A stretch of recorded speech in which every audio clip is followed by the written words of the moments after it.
Friday afternoon.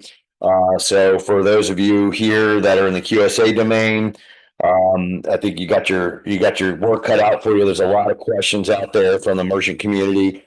We did have a number of QSAs on that call as well. I think there are some merchants on this call as well.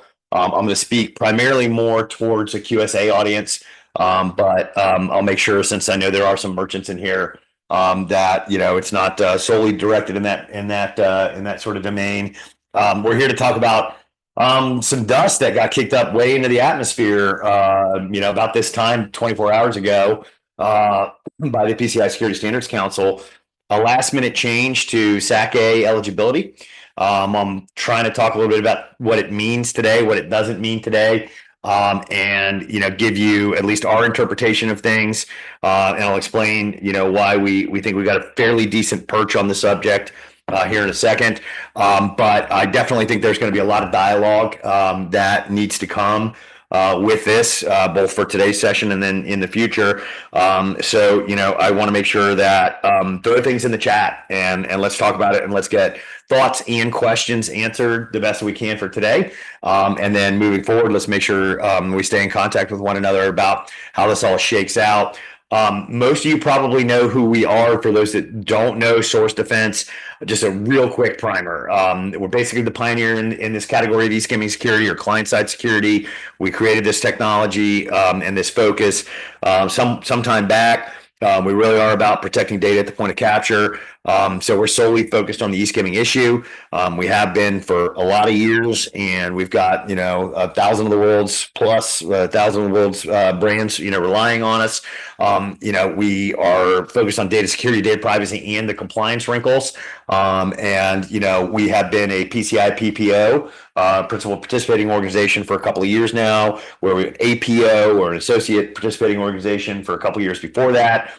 We've been involved in the conversation around DSS 4.0 and 643 and 11.6.1 since the beginning.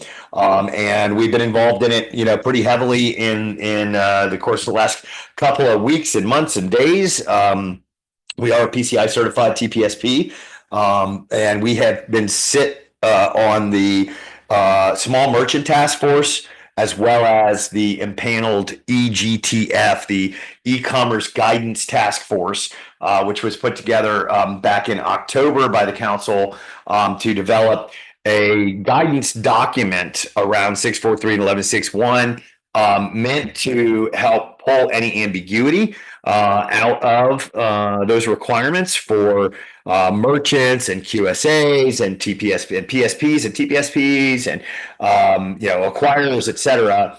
So we've been actively involved in every element of the conversation. For those that do know us, you probably know we've been trying to educate, the QSA community. We've been working to bring free tools to market. You've seen us at all of the, last couple of years worth of, community meetings. You've probably seen QSA roundtables that we put together. We really, believe in this community and working together as a community. And that's one of the reasons we wanted to slam this thing together as fast as we could, to at least give you as much insight as we could from our perspective. But obviously we are not a QSA. We are not part of the compliance management process. But we are heavily engaged, and I can give you some background the best that I can based on that engagement.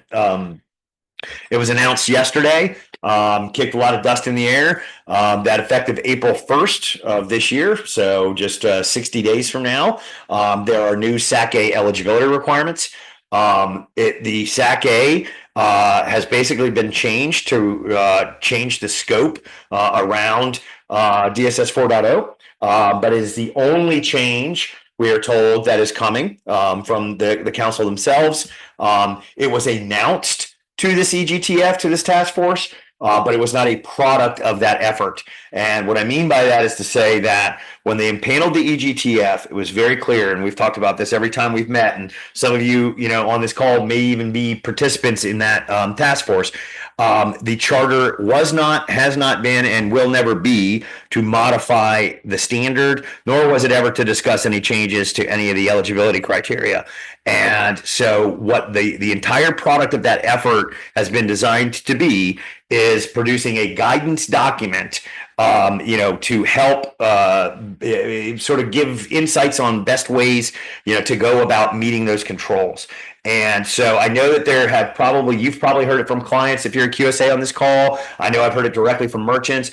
People have said, well, they put a blog out and they said that, this guidance document was coming and, we're going to wait because we think there's going to be a change to the standard, or we're going to wait because we think there's going to be a change to the timeline in terms of which we have to deliver. No changes are coming from the EGT effort. The guidance document itself, I question whether or not it's even going to be valuable. It won't come out until mid-March or early March, I guess is the time frame at this point in time that they're looking to deliver. And so what I would say is, while this is a substantive change, this change to the SAQ-A eligibility, from our perspective and from the perspective of the 80 other people participating on that effort, nothing else is coming. So if you've got clients who are looking at this that are non-SAQ-A and they're like, well, they changed the SAQ-A, maybe they'll change something, don't expect that. And there's no, change coming in terms of deadline. We've been told that unequivocally multiple times. Has been asked multiple times, inclusive of as early as Monday of this week. Okay. But there is new eligibility language added to the SAQ-A. And so if you've got either, SAQ-A AOC work that you do, or you've got large merchants that, used to refer back to SAQ-A for scope, there's a lot that, kind of gets kicked up here, into the atmosphere. This is their direct language. The PCI SSC is making the following updates to SAQ-A. The removal of PCI DSS requirements 643 and 11.6.1 for payment page security, and requirement 12.3.1 for the TRA, as we've come to refer to it as, the targeted risk analysis, to support requirement 11.6.1. But the addition of an eligibility criteria for merchants that must, quote, confirm their site is not susceptible to attacks from scripts that could affect the merchant's e-commerce systems. The best takeaway that I could have for this is there was an effort from somewhere in the community to try to simplify the requirements for the very small merchant, those that, theoretically are the only ones that even can adhere to SAQ-A eligibility, and to try and minimize the requirement, maybe on the compliance management end of things, but not to do away with the actual prevention of or mitigation of, I guess I should say, this attack surface.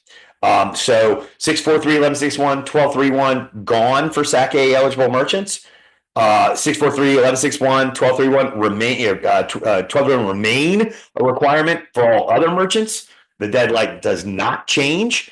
And in our opinion, new eligibility language added to the SAQ-A does not de-emphasize the need to secure against de-skimming, but it surely moves the goalposts on the how. We think it actually may even increase scope if you look at some of the language. And I know as QSAs, or even if you're, you work inside, you're an ISA or whatever, I know language of PCI, of the standard, is always something, interpretation and the use of specific words matter. We think that the terminology that's been used actually may increase scope, but it takes away the requirements on how to manage, or I guess I should even say guidance on how to manage, and the guidance for or the ability for QSAs and PSPs and acquirers to sort of have a standardization in terms of documentation on how this is done. So you guys probably know this, but I popped it up here. SAQ-A eligibility. This is from the new form that exists on the PCI document library today. Again, this is the one that will go into effect April 1st. The one that, as we're told, the one that's on the site that was published in October, I think 2024, I forget, what year, but there's two documents for SAQ-A. The October one is valid until the end of this month, or until the end of March, right? But the eligibility requirements, right? Merchant only accepts card not present transactions, so they cannot be a multi-channel merchant.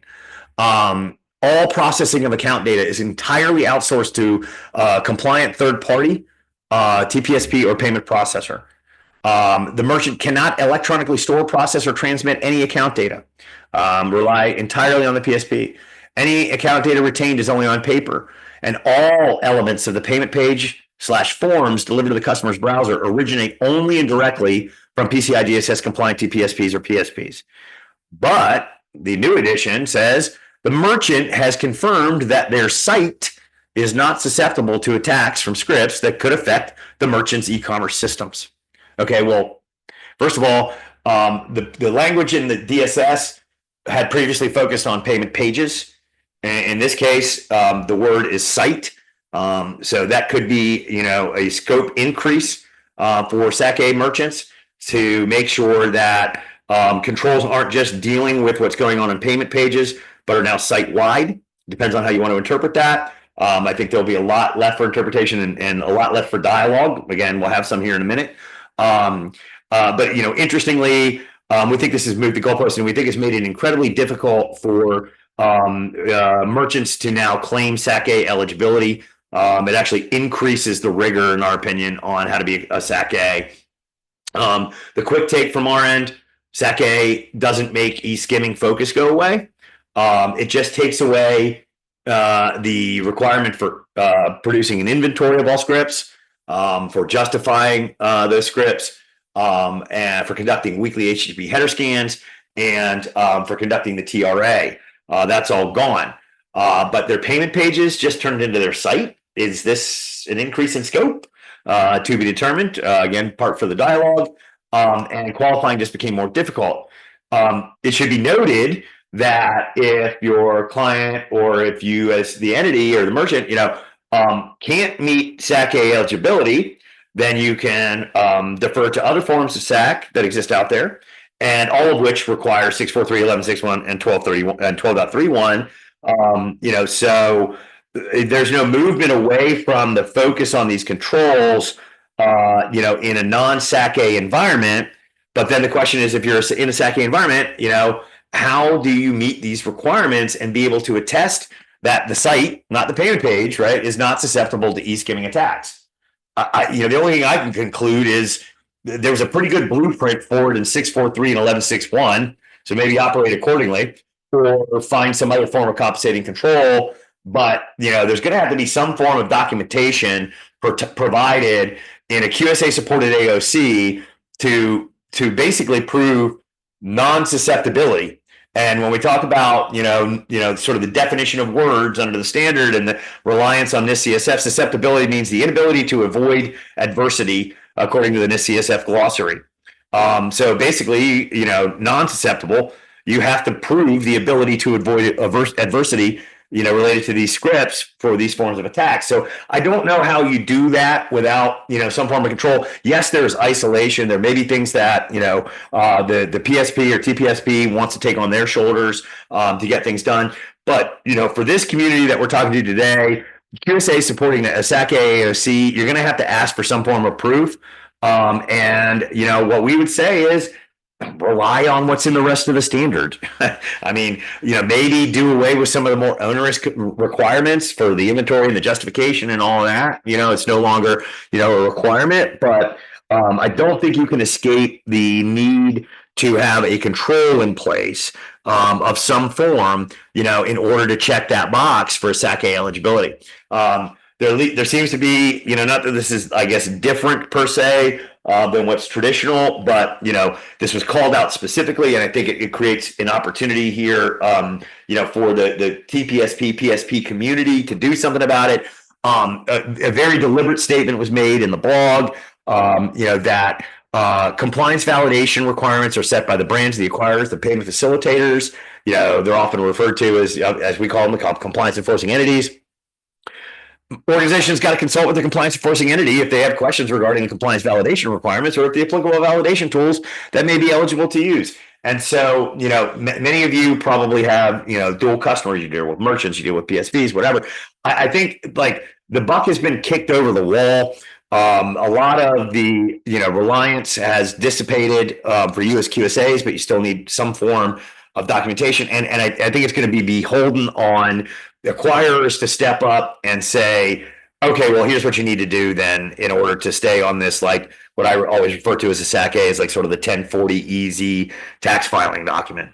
So that's the perch from which we have a view. It's been, a crazy week and a half, 2 weeks since we found about this, sort of coming in, and the community is, I think been vociferous in response. But it's happened regardless, and so that's where we stand. And so we wanted to pull this together, to share our thoughts, and to get any thoughts and questions that you guys might have, pulled out. So I know there's a lot of people on this call with a lot of opinions, and people who probably already sort of internalized this a bit. Your thoughts are valuable and can help, I think, the rest of this group. And so, I'd invite any comment, any chat, anything like that here for the remaining minutes that we have. Let's throw some stuff out there and let's talk about it. So there's a chat window if you want to throw anything in there. If I, have bored you to tears and you got nothing to say, that's fine. But I'm going to sit here just for a couple minutes and see what anybody's got in terms of questions, comments, anything. Just throw it in that chat and let's talk. I'll do like the Jeopardy theme song while we're waiting.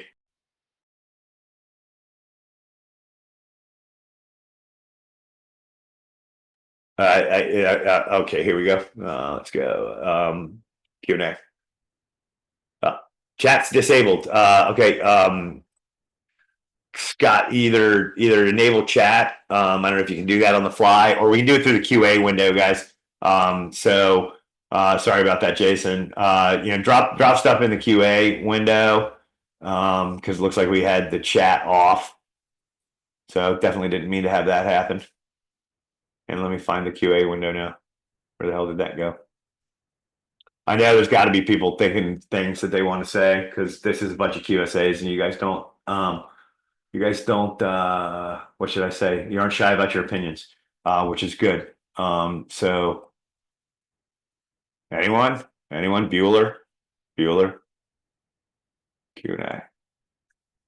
Okay. Huh.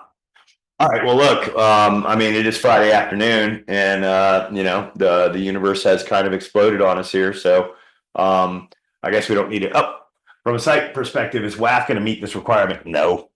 So WAF only deals with the server side of things, right? And I guess you would look at WAF as being preventative for server side intrusions. The script end of things, even if you got first party scripts that are running on the site, they can be, WAF could address the break-in for the compromise of first party scripts. Okay. So I guess you could check the box and say, if the servers are hardened and the site can't be compromised and first party scripts cannot be manipulated, then WAF may take care of some element of that. But the fact of the matter is, the vast majority of the scripts that are out there that are being used by merchants are not homegrown.